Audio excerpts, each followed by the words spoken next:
Yeah, man. It was not my finest hour.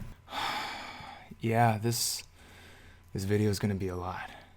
Strap in. To be honest, though, I'm not 100% sure that is the reason why they failed me. It could be the other interviews too. He's talking about the fact that the entire holistic process of failing you is a cumulative process. You are going to have each interview be directly related to the next one in terms of your success. Those soft passes could ultimately add up to a fail.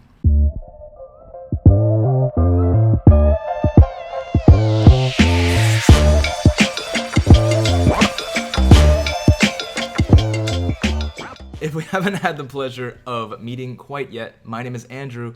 I am a YouTuber, a data scientist, a mentor on the greater worldwide internet, but mostly I'm situated here in Silicon Valley. This is Professor Meatball. He is a doctorate from the University of Cornell. He has that snazzy tie. And I make YouTube videos over on the Data Leap channel, also known as the Andrew Mo Money channel. I am going to give you a sense of what goes into a video, a Joma video, for example, that makes it so darn juicy, so darn clickbaity. I got rejected by Amazon, interview fail. So let me strap you in and tell you the pieces, the components of what actually goes into failing an interview in Silicon Valley, how a data scientist can navigate and not make the mistakes that Joma has made, and how does this video even size up in the grand scheme of the modern world? It's 2020 now. This video was probably 2-3 years ago. Is it still relevant? Most importantly, I'm going to answer the question of how do you smash that like button so that we can learn and grow together. Without further ado, let's get started. This interview actually happened a while ago when I was just first starting out to interview for all these FANG companies. Oh, and when I mean FANG, I mean FANG Gultad. Fang Gultad? Is that a thing that Joma has created? Gultad. So Facebook, Apple, Amazon, Netflix, Google, Uber, Lyft, Two Sigma, Airbnb, Dropbox. I'm surprised that Pinterest is not on there. So in what goes around the circles is that Pinterest pays a hefty sum, probably somewhere above 150,000 for entry-level data scientists. And the other companies are, middling. So you probably know from a video with Matt Tran and Joma is that when Joma started at Facebook, he was only making $100,000. So that is, a six-figure salary, but it's probably on the lower end for all the other Fangultad companies. I got an on-site interview. I went there, and then I bombed it. Say that you're fine when you're not really fine, but you just can't get into it because they would never understand. That's sad. It's sad remembering that we could go on site. Remember that back in the days when you can actually go and meet someone that isn't directly part of your family and then give them a hearty handshake and then you don't even have to immediately regret it? Yeah, it's sad. It's a sad story, Joma. By the way, thank you so much, Audible. Okay, you almost got us. Well, most importantly, thank you for Webull for the 4 free stocks and the links down below. I'm just kidding. Or am I? Let's find out if Joma was kidding. Kidding, man. But I do want you to watch this trailer of my startup series. No, thank you. I'm going to skip through it, although, Joma does make pretty interesting creative stuff as well, not just the industry insight interviews and what else does he do? Skits, anime parodies. So I got an Amazon referral from one of my friends. Let's stop here. Hello, Jonathan. Blankety Blank thinks that you will be a great Amazonian and has referred you for the following roles. Software development engineer. So these are all engineering jobs. Okay, so the interview process is going to be about engineering. It looks like there's 3 different jobs that their referral was able to drop them into. Amazon.com, delivery experience, just general. I'm assuming he was going to be paired later for the second role. And then Amazon DSP. Hiring team for this role will review your resume in order to determine if there's a match between da-da-da-da-dee-dee-dee-dee. Okay, this seems pretty fair. The most important thing about referrals is that it bumps your resume to the top of the list. It doesn't necessarily give you an unfair advantage, although it certainly does help you to make friends in college and then ultimately have them enter FANG companies before you so that they can then give you a referral. Upperclassmen can be really helpful for this. If you're a freshman, try to get into clubs or sports or anything that combines the different classes together so that when you make friends with seniors who are going to go to FANG companies, they can refer you 3 years down the line. Life hack. After a day or two, I got a coding assessment. It was a two coding question challenge, and they give you 90 minutes to do it. The coding challenge with 2 scenarios, up to 90 minutes. Describe your approach section to discuss your coding solutions, up to 15 minutes. A work style survey, up to 15 minutes. And then a feedback survey, up to 5 minutes. Par for the course for engineering. Yeah, I wonder which part he's going to bomb. Stay tuned until the end. Question challenge, and they give you 90 minutes to do it. And I had to sign some sort of a confidential agreement, so I can't really share you the questions, but I can kind of tell you it's basically easy/medium questions. And yeah, that's it. When you talk about easy/medium questions, he's talking about lead code. He's talking about questions you can find on HackerRank, lead code. There are some other options, interview queries, data scratch. But the main idea is that these are questions you can find for free online. So most of the time, you're probably not going to be even venturing out into the hard questions until maybe the final round. A section that is like describe your approach, where you just write about how you did your question and what was your approach. And then there's also a section that's kind of like behavioral. Well, I mean, they call it a survey, but I think it's actually just a behavioral portion. So of course I passed it because I've seen the questions already. Nah, I'm kidding. Am I? I don't know. but maybe. After I passed the coding assessment, I actually didn't get a phone interview. I just talked to the recruiter and they sent me right away for an on-site, which is kind of interesting. That is kind of interesting. It could be that his referral really bumped him up in the ranks, but usually you have to do at least one more round, and it doesn't even sound like you talked to a hiring manager yet. So bumping directly up to an on-site is not unheard of. That happened to me with a couple of the companies here in Silicon Valley. But it normally means that they're really eager to fill the role, or it means that they're short on staff. On to the on-site. Here is how I fucked up immediately. I went to the Amazon office in San Francisco, and I went there pretty early. I think I went there maybe 10 minutes early. Now, you really want to go there early because it's an interview. You don't want to be late, so it's pretty important. And also, you might want to drink some water, go to the bathroom right beforehand, so that's pretty important. So then I went to the lobby and I checked in, and then I asked for the person that needs to come down to get me. I just sat in the lobby waiting and waiting and waiting. And then because I was paranoid, 2 minutes before the scheduled time interview, I checked my phone. And then I realized I asked the wrong person to come to the front desk. It's okay. What did he ask? Like, how could he ask for the wrong person? Did he ask for like a different person that works at Amazon? If he asked for a completely wrong name, then it would just come back and be like, yeah, sorry, we don't have that person. Also, this is not a problem nowadays because the way that FANG companies work now is that you sign in on a kiosk when you come to interview, and then it'll automatically tie you to the right person, which will ping them at their desk. So, yeah, sus already. How could you ask for the wrong person?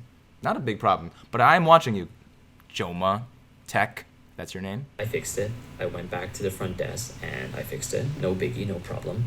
I sat back down. 5 minutes go by. 10 minutes go by. And still, no one was picking me up. I thought they were just late or something. So I checked my phone and I was like, fuck! I was in the wrong building. So I sprinted to the right building and I was already 15 minutes late. This happens. This is surprisingly common that a lot of the campuses in Silicon Valley, San Francisco, and the Bay Area, they have just so many buildings. So instead of Joma showing up 10 minutes early and just waiting around, really check the email ahead of time and then really just kind of ask if you're in the right place. Show the email off, be a weirdo to the front desk person. It's okay. They're not going to be the one judging you. This is a 6-figure offer on the line, so don't throw away your shot. There's a million things I haven't done, just you wait. Don't throw away your shot, Meatball. And then it took another 5 minutes to get the first interviewer. And when he came, he asked me, you just flew here this morning? Nope. So you flew in yesterday? Yeah, traffic is pretty bad, right? I mean, SF is crazy. Nope. Traffic was fine. Did we put you in a hotel that was really far or something? No. I actually live here, like in the Bay Area. Yeah. And he just stared at me. He was trying to hide his disappointment. And then I just said, Yeah, I was in the wrong building. I got kind of confused. Sorry. This is common.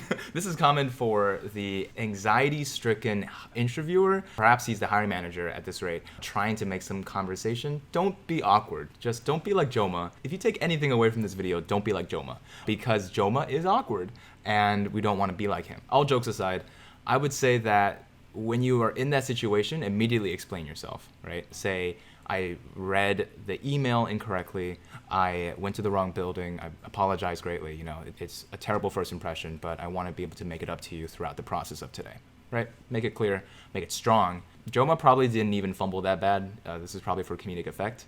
But yeah, don't take the easy way out and say, yeah, traffic was terrible. Yeah, ha ha ha ha. And he sat me down and he started asking me about my resume. He started asking me about, why I wanted to switch back into SWE. And when I was done explaining, he was like, okay, let me talk about myself a little bit. Here's what I do at Amazon. I was like, holy shit, bro, dude, I don't have time, man. I'm already 15 minutes late. Just give me the coding question. So SWE means software engineering. So he jumped over that. It is important to be able to have your brand straight. If you were a software engineer that jumped into data science and now is trying to jump back into software engineering, you better have a compelling story. And it's very common for the interviewer to then talk about their role, because they're probably going to be a peer or some sort of analogous role, maybe diagonal to your role. Yeah, listen to them, right? It's not like you don't have enough time to finish the question. They're probably going to allocate the time that you were late to something else, maybe like a smaller lunch. So don't be worried. Don't be like Joma. Don't be too anxious and don't be too hurried. And I ended up only getting like 20 minutes for the actual coding interview. I mean, I did okay. I got the optimal solution. I was able to code it up, but my code had some bugs here and there. And I was able to fix it while I was debugging my code. But, I was kind of messy. I didn't explain my thought process very well because I was pretty stressed with time, right? So I wasn't able to perform like I would have if I had more time. To be honest though, I'm not 100% sure that is the reason why they failed me. It could be the other interviews too, or specifically one other one. I'll talk about that later. He's talking about the fact that the entire holistic process of failing you is a cumulative process throughout the entire process. You are going to have each interview be directly related to the next one in terms of your success. And if you pass mediocrely through like 3 interviews, those soft passes could ultimately add up to a fail, because they're trying to see if whether or not when you soft passed one time, that was actually a fluke and you actually are a much better candidate than you made yourself out to be when you sort of passed, but you pretty much middling, just scraped by the skin of your teeth. So that's the biggest problem with understanding why you fail. You have to be able to try and elicit a little bit of feedback from the hiring team. But the main thing is that it probably isn't directly dependent on something you did during that last interview. It might really end up being something cumulative. And it might be whatever interview Joma wants to talk about in just a second. Anyway, so then I had 4 more of those interviews because in total they have 5 interviews. Usually it's 4 coding and 1 system design. Well, at least that's what I had. So yeah, it's a long ass day and you get tired by the end of the day. You do get really tired throughout the entire process. So the first step is to make sure you expect the unexpected, or expect everything that you should see. So he understands that there's going to be 4 coding interviews and then a systems design interview. Not the same for data science, for sure. You're probably going to have a lot more stakeholder meetings. You're probably going to have a meeting with a data engineer. So you have to understand how the data pipeline functions. You have to be able to understand how the general case interview for the product landscape works. Probably going to have to meet with product managers as well. For software engineers, like Joma said, it's going to be a lot of coding interviews, and you have to be able to be really well practiced at that. In order to keep pace and keep your energy up, remember to take deep breaths throughout each part of the process. Whenever you are back to a break room or taking a bathroom break, remember to breathe in and out. It's gonna feel weird, it's gonna feel silly, but it's proven that that really calms down the nerves and makes sure that your brain has enough oxygen to keep thinking. Keep yourself just the same level of caffeinated that you usually are, so you don't go through any symptoms of withdrawal or you don't get too jittery and over caffeinate yourself. Those are the 2 main things. And remember, always go to the bathroom early and before each meeting. Questions were mostly easy to medium lead code questions, so those weren't that bad. I did decently on them because I practiced lead code, and I wouldn't say I aced them, but I did solve most of the questions optimally, but sometimes I needed hints, and also sometimes my code had some bugs in there, like maybe even typos, so it wasn't flawless. Also, each of these interviews, they actually have a behavioral portion. The thing about Amazon is that they have something called the 14 leadership principles. And basically what you have to do, you just Yeah, you have to memorize these. So each company, if you want to be able to successfully pass, you have to be able to understand that they already are telling you what the cheat codes are for passing their fit interviews. And a lot of times when you fail out of an interview, they said you didn't have the right fit. Right, that's because when they were asking you soft questions, soft skill questions like behavioral interviewing, tell me about yourself, you didn't map your answers to these 14 principles. Google has something similar. It's called Googliness, I believe, and Facebook has something similar as well. Remember that you have to be able to pass the fit by reading each of these and trying to map each of your star format behavioral interview questions to one of these. And then try to remember to speak at all times with one of these principles in mind. memorize all of it, and then when they ask you behavioral questions, you have to exhibit these principles, exhibit these leadership principles. So think about your past experiences, or just make it up, whatever, I don't care. But they have to demonstrate those leadership principles. I think I did okay because of my silver tongue. Whoa. Or actually more like bronze tongue. Maybe like copper tongue. You know what? Never mind. I don't think I did that well. That was quite a dad joke. Thank you, Joma. You don't need a silver tongue to pass these interviews. Most of the time, they're not looking for how well you can articulate yourself. They're more trying to see if your brand, the way that you've marketed yourself and your journey so far, is consistent. And if they like your brand from the very first or second interviews, then all you need to do is, one, pass the technical portions, which involves communication, but you don't have to be a great speech writer or a great speech speaker to pass those interviews. And second, stay consistent so that they don't find anything weird about the story that you're telling. Right? If you're someone that's trying to pivot into software engineering, but you said that you were a data scientist to begin with, and you don't have any of the data science skills that you said you had, they're gonna find some inconsistencies with your story. I told myself, if I can't even get this offer, how am I gonna get the other job offers that I want? How am I gonna switch from data science to suite? It feels bad at first, and it feels like it's gonna be forever, but it's not. In hindsight, I realized how silly it was for me to think these things, because now I got my dream job. I'm doing great at it, and I feel confident, and I love my teammates. It's great. Sometimes failures can be blessings in disguise, so don't dwell on your failures. Not crying, you are. Joma is a fantastic speaker. When it comes down to the brass tacks, he is making an incredibly important case that the interview process is just a skill. You could be the most gifted child in the world, but if you haven't studied to the SAT, the standardized test, you are likely not going to do a 2400. Or back in my day, it was 2400, now it's a 1600 again.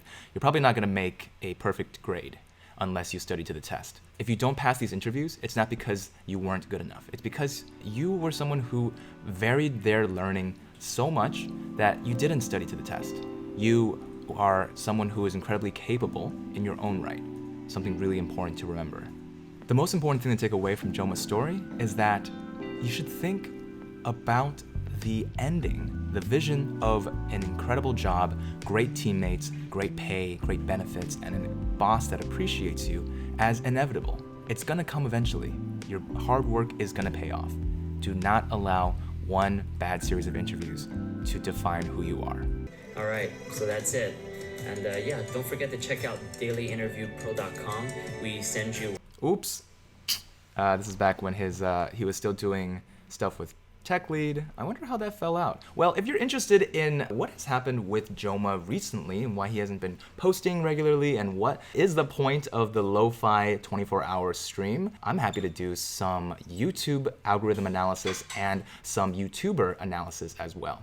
If you like this video, make sure to drop that like and destroy the like button, as well as the subscribe button. Shameless plug. Head on over to my channel where you'll see more Professor Meatball, more reactions, and more industry insights, as well as full walkthroughs for data science projects and personal finance as well. Trying to make 6 figures in 6 months is really difficult without a guide, so I'm hoping that we can leap together. As always, for now but not for forever, I'll see you guys next time. Peace.